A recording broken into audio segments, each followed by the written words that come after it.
வணக்கம் மக்களே. Nita form India சேனல்லேருந்து இந்த ஸ்ப்ரே கன்னை பற்றி பார்ப்போம். ப்ளஸ் அந்த மருந்தும் பார்ப்போம், வீடியோவும் பார்ப்போம். இந்த பாருங்கள், இதில் வந்து பார்த்திங்கன்னா 2 துவாரம் உள்ள கன்று, 3 துவாரம் உள்ள கன்று இருக்குது. 3 வே ஸ்ப்ரேயிங் கன்று, 2 வே ஸ்ப்ரேயிங் கன் அவைலபிள். இதனுடைய ஸ்ப்ரே காஸ்ட் வந்து வெரி லோ காஸ்ட்டு தான், 45 ரூபா தான் இந்தியன் ருப்பீஸில். இது வந்து பார்த்திங்கன்னா நமக்கு வேலை வந்து மிச்சம், மருந்து செலவு வந்து மிச்சம். ஃபார் எக்ஸாம்பிள், என்னுடைய தோட்டத்திலே பார்த்திங்கன்னா எனக்கு வந்து ஒரு 12-15 டேங்க் வந்து ரன் பண்ணிகிட்ருப்பேன். 10 லிட்டரில் நமக்கான, அதாவது 16 லிட்டர் தண்ணிக்கு 15 டேங்க்கு. அது வந்து நான் வந்து 9 டேங்கை நான் கொண்டு வந்துட்டேன். எப்போ எவ்வளோ டேங்க் குறைச்சிருக்கேன் பாருங்கள். 5 டேங்க் வந்து மருந்து நான் குறைச்சிருக்கேன். எனக்கு வந்து நிறையா லாபம், நிறையா சேவிங்ஸ். ஏன்னு கேட்டிங்கன்னா, அந்த சிங்கிள் துவாரத்தில் நாங்கள் அடிக்கும்போது மருந்து பாதி செடிக்கும் பாதி வெளியிலும் போயிடுறதுனால எல்லா செடிக்கும் நம்ம படுற மாதிரி அடிக்கும்போது நமக்கு வந்து அதிகமாக மருந்து செலவு தேவைப்பட்டது. இது மாதிரி 3 துவாரம் இருக்குது, 2 துவாரம் இருக்குது. நாங்கள் செடியை எப்போ தேவையோ அதுக்கு ஏற்ற மாதிரி மாற்றி நாங்கள் அடிச்சுக்கிறோம். ஏன்னு கேட்டிங்கன்னா, இப்போ நாங்கள் வந்து 1 வீக் ஆகிடுச்சு இல்லைங்களா, நான் நேற்று வீடியோவில் கூட சொல்லியிருப்பேன். அதனால வந்து கொஞ்சம் மருந்து கொஞ்சம் எக்ஸ்ட்ரா அடிக்கலாம் செடிகளுக்கு அப்படிங்கிறதுனால 2 துவாரம் உள்ள கன் எடுத்து யூஸ் பண்ணோம். இது வந்து உங்களுக்கு யூஸ்ஃபுல் ஆர் பெனிஃபிட்டாக இருக்கும்னு நான் நினைக்கிறேன். மார்க்கெட்டில் அவைலபிள், மார்க்கெட்டு எங்கே வேணால் கடைகளில் கிடைக்குது, ஹார்ட்வேர் ஷாப்பில் தான் கிடைக்குது. இது 45 ரூபா ஒரு கன்று.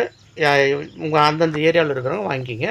உங்களுக்கு யூஸ்ஃபுல்லாக இருக்கும்னு நினச்சதை இந்த மேட்ரு நான் ஷேர் பண்ணேன். இப்போது நம்ம தோட்டத்தில் பார்த்திங்கன்னா, இந்த செடியில் நீங்கள் பார்க்குற எல்லா செடிகள்லையும் பார்த்திங்கன்னா அரும்பு இருக்குது, பச்சை கலரில் இருக்குது.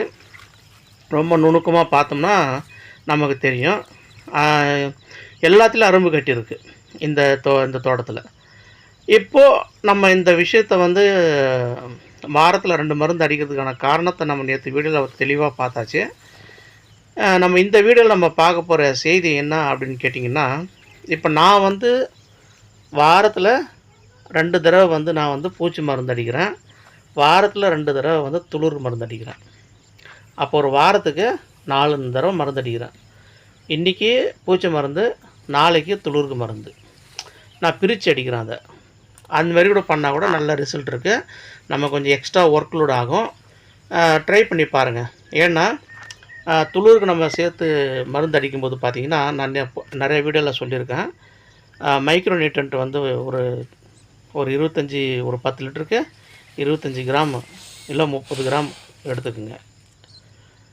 அது கூடவே வந்து பார்த்திங்கன்னா கொஞ்சம் சல்ஃபர் வந்து ஒரு 25 கிராம் சேர்த்துக்குங்க. அது கூடவே வந்து பார்த்திங்கன்னா நம்ம பொட்டாஷ் லிக்விட் டைப் இருக்குது பார்த்திங்களா, அது வந்து ஒரு 25 ml எடுத்துங்க. இது 3 சேர்த்து வச்சு நீங்கள் அடித்து பாருங்களேன்.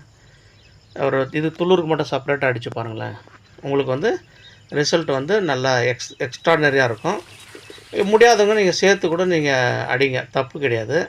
நம்ம இப்படி பிரித்து தரும்போது கொஞ்சம் ஹெவி டோஸ் ஆகிடுது இல்லைங்களா. அதனால் செடியோட வளர்ச்சியும் செடியோட அதனுடைய அரும்பு வைக்கிற தன்மையும் வந்து பார்த்திங்கன்னா நல்லா சிறப்பாக இருக்குது. நான் ட்ரை பண்ணுறேன். இது வந்து நல்லா ரிசல்ட் இருக்குது எனக்கு. இப்போ நான் முழுசாக ரிசல்ட் வந்து பார்த்திங்கன்னா எனக்கு வந்து இப்போ வரக்கூடிய மாதங்களில் கண்டிப்பாக தெரிஞ்சிடும். ஏன்னா நான் செடியை வந்து நல்லா அழுத்தமாக பிடிச்சி கட் பண்ணதுனால எனக்கு அந்த பூ என்ன எக்ஸாக்டாக என்ன ரேஞ்சில் வரப்போகுது அப்படிங்கிறது நானும் உங்களை மாதிரி தான் எக்ஸைட்மெண்ட்டில் இருக்கேன். முன்னாடி வந்து எனக்கு பூ வந்து மோர் தென் சாட்டிஸ்ஃபைடு. இப்போ நான் பண்ணியிருக்கிற மெத்தடை வந்து டிஃப்ரெண்ட் பண்ணியிருக்கேன். இது வந்து பார்த்திங்கன்னா கிட்டத்தட்ட இது வந்து மோர் தென் 1-2 டன் வரைக்கும் பூ போகணும் அப்படிங்கிறது ஒரு டார்கெட்டில் பண்ணுறோம். அது எந்த அளவுக்கு வந்து சாத்தியப்படும்னு தெரியல. பட் இருந்தாலும் நான் வந்து உங்களுக்கு வரக்கூடிய நாட்களில் நான் கூடுதலாக அப்டேட் பண்ணுறேன். இது எப்படி 1 டன் 2 டன் அப்படிங்கிறது வந்து மனக்கணக்கு அப்படின்வாங்க. இது வந்து பொய்ன்னுவாங்க, ஏமாத்துற வேலைன்னு சொல்லுவாங்க. பரவாயில்ல, சொன்னால் சொல்லிட்டு போட்டோம், பிரச்சனை இல்லை. ஆனால் சாத்தியம்தான், எல்லாமே அனைத்தும் சாத்தியம். ஏன்னு கேட்டிங்கன்னா, விவசாயம் வச்சுன்னு இருக்கிற நண்பர்கள் நீங்கள் எத்தனை பேர் எங்கே போய் என்கொயரி பண்ணி பாருங்கள். ரெகுலராக போடுற நண்பர்கள், நல்ல பீக்கில் பண்ணுற நண்பர்கள்லாம் பூ போடுவாங்க பாருங்கள். அவங்களாம் போய் பார்த்திங்கன்னா ஒரு நாளைக்கு 20 கிலோ தொடர்ந்து பண்ணுறாங்க. சிலருக்கு 10 நாள் பூ வருது, மற்ற நாள் பூ வரல. சிலருக்கு 20 நாள் பூ கொண்டு வந்துடுறாங்க. அப்போது 20 கிலோ 25 கிலோ போட்டாங்க அப்படின்னா 500 கிலோ ஆகிப்போச்சு 30 சென்ட்டுக்கு. அப்போ ஒரு ஏக்கருக்கு என்ன வரணும்? அப்போது 3 மடங்கு கூட்டணும் இல்லைங்களா? இதுதான் கால்குலேஷனு.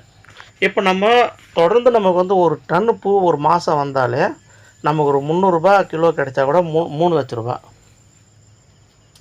ஸோ அதனால தான் நம்ம இந்த பயிர் முறையில் வந்து பார்த்திங்கன்னா நமக்கு எப்போயுமே லாபம் இருக்குது. இரண்டாவது மிக முக்கியமான ஒரு செய்தி என்னான்னா, ஹை டிமாண்டு. நம்ம விற்கணுங்கிறதுக்காக யார் கையிலும் காலையும் போய்ட்டு கெஞ்ச தேவையில்ல. அவங்களா வராங்க, அவங்களே எடுத்துன்னு போயிடுறாங்க. இதுதான் ப்ளஸ்ஸு. ஒரு வெஜிடபிள் நம்ம உற்பத்தி பண்ணிவிட்டு அதை விற்கிறது நம்ம படுற பாடு இருக்குல்ல, அதை வச்சு பார்த்தவங்க தான் அந்த கஷ்டம் தெரியும். நல்ல ரேட்டு ஒரு நாள் போச்சுன்னா 10 நாள் பார்த்தீங்கன்னா ரேட்டே இருக்காது. வாங்கிறதுக்கு ஆள் இருக்க மாட்டாங்க. எடுத்து குப்பையில் கொட்டிட்டு தான் வரணும். அப்படி ஒரு நிலமை ஆகிடுது. வெண்டைக்காவும் சரி, கத்திரிக்காயும் சரி, 10 ரூபாய் கிலோ, 5 ரூபாய் கிலோ. பறிக்கிற கூலி கூட அது வந்து நமக்கு ஈடாக மாட்டுது. ஆனால் ஜாக்பாட் அப்படின்னா டொமேட்டோ தான் பணப்பயிரில். அது மட்டும் நமக்கு வந்து ஒரு வருஷத்துலேயோ 2 வருஷத்துலேயோ ஒரு முறை ஒரு 100 ரூபாய் கிலோவில் வந்து ஒரு 5 டன் 10 டன் விற்றுட்டோம்னா ஜாக்பாட் அடிக்கிற கதை தான் நமக்கு. ஸோ அது வந்து டிஃப்ரெண்ட் ஒரு ஸ்டோரி அது. இந்த மல்லியை பொறுத்த வரைக்கும் 200 ரூபாய் கிலோவுக்கு கீழே குறையிறதே கிடையாது. அதிகபட்சம் பார்த்திங்கன்னா நானே வந்து ஒரு மோர் தென் 1700 வரைக்கும் நான் விற்றுருக்கேன். அதிகபட்சமாக 1700 ஒரு கிலோவுக்கு விற்றுருக்கோம் நாங்கள். அதனால் மல்லியை பொறுத்த வரைக்கும் நல்ல ரேட்டு. இங்கே 1700 போகும்போதெல்லாம் பார்த்தீங்கன்னா, இப்படியே நம்ம அப்படி போகணும்னு வச்சிங்களேன், தஞ்சாவூர், கும்பகோணம், திருச்சி இந்த பக்கம் போனீங்கன்னா 3000 ரூபாய் கிலோ போகுது. இப்படி நம்ம சென்னை பக்கம், கோயம்பேடு பக்கம்லாம் போய் பார்த்தீங்கன்னா, பூ மார்க்கெட்லாம் பார்த்தீங்கன்னா 4000 ரூபாய் போகுது. ஒரு பீரியட் அந்த மழை காலத்தில் சொல்கிறேன் நான். ஏன் திருவண்ணாமலையில் மட்டும் ஏன் கம்மியாக போகுது அப்படின்னு கேட்டால், ஐ திங்க் ஃப்ளவர் உற்பத்தி வந்து அதிகமாக இருக்குது நம்ம ஏரியாவில். அதனால் வந்து பார்த்திங்கன்னா இங்கே வாங்கிட்டு தான் நிறையா பேர் பார்த்திங்கன்னா Bangalore side, Hosur side, Krishnagiri side, Chennai இந்த மாதிரி டிஸ்ட்ரிபியூட் பண்ணுறாங்க. நடுவில் வந்து பார்த்திங்கன்னா புரோக்கர்ஸ் நின்று அதை அந்த பிஸ்னஸ் பண்ணுறாங்க. ரிஸ்க் இருக்குல்ல அதுலேயும். ஏன்னா நம்ம வந்து ஒரு நாளைக்கு 10,000 ரூபாய் நம்ம முதல் பண்ணுறோம் அப்படின்னா அது கமிட்மெண்ட் தானே. ஒரு 3 லட்ச ரூபா நமக்கு வந்து பைசா நம்மளும் எக்ஸ்போர்ட் பண்ணணும். எங்கே கொடுக்கணுமோ அங்கே அவங்க கரெக்டாக கொடுக்கணும். இவர் வாங்கி திருப்பி எங்கே கொடுத்தாங்களோ அவங்க ப்ராஃபிட் எடுத்து திருப்பி தரணும். இல்லைனா அது வந்து பார்த்திங்கன்னா நம்ம லாக் ஆகிடும் இல்லைங்களா. அது ஒரு ரிஸ்க் இருக்குன்றதுனால நம்ம அது பண்ணுறது கிடையாது. நம்ம டைரெக்டாக பூ மார்க்கெட்டில் போடுறோம். இது வரைக்கும் நம்ம 2-3 வருஷமாக போட்டுட்ருக்கோம். கரெக்டாக 3ஆம் தேதி நம்ம கைக்கு இருக்கிற இடத்துல நம்மளை தேடி பணம் வந்துடுது. ஸோ அதனால் வந்து பார்த்திங்கன்னா இது வந்து ஒரு பெஸ்ட் ஆப்ஷனாக தான் எனக்கு தோணுது. மற்றதெல்லாம் பார்த்திங்கன்னா ஒரு ட்ரம்ஸ்டிக் நான் போடுற இடத்துல நான் பார்த்தீங்க அப்படின்னா, இன்றைக்கி கொண்டு போய் போட்ட 4 மணிக்கு கொண்டு வரணுமா, போடணுமா, அந்த பணத்தை அவர் கொடுக்குறதுக்கு நாங்கள் 100 தடவை ஃபோன் பண்ணணுமா, அப்போ தான் அவர் கொடுப்பாராம். அதில் வந்து பார்த்தீங்கன்னா இது விற்கலை, அது விற்கலை. ரேட் அதிகமாக போகும்போது பார்க்கணுமே அவங்கள. 100 தடவை ஃபோன் பண்ணி கேட்பாங்க முருங்கை இருக்கான்னு. எப்போ எவ்வளோ ரேட்டு போகுது? ரொம்ப சொற்பமாக தான் ரேட் அதிகமாக போகுது. ஏன்னா நமக்கு வந்து பார்த்திங்கன்னா இந்த ட்ரம்ஸ்டிக்கு மற்ற காய்கறிகள் பொறுத்த வரைக்கும் பார்த்திங்கன்னா விளைஞ்சா எல்லாருக்கும் நிறையா விளையுது. இப்போ உதாரணத்துக்கு எனக்கு வந்து ஒரு நாளைக்கு 100 கிலோ 200 கிலோ முருங்கைக்காய் விளையுதுன்னா, என்ன மாதிரி ஃபார்ம் வச்சுருக்கிறவங்களும் அவங்களுக்கும் பார்த்திங்கன்னா 200-300 கிலோ விளையுது. இப்போ மல்லியில் என்ன பிரச்சனை உங்களுக்கு?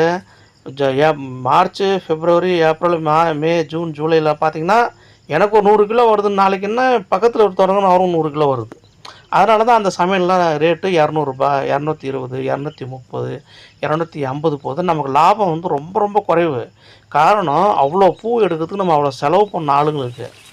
ஆனால் இந்த மாதிரி சமயங்களில் பார்த்திங்கன்னா நம்ம 1 கிலோ பூ எடுத்துன்னு வச்சிங்களேன், 500 ரூபா போதுன்னு வச்சிங்க, 400 ரூபா லாபம். சரி, அந்த மாதிரி தான் இது ட்ரிக்கு. தேங்க்யூ ஸோ மச்ங்க. ப்ளீஸ் சப்ஸ்கிரைப் டு மை சேனலுங்க. நன்றி, வாழ்க வளமுடன்.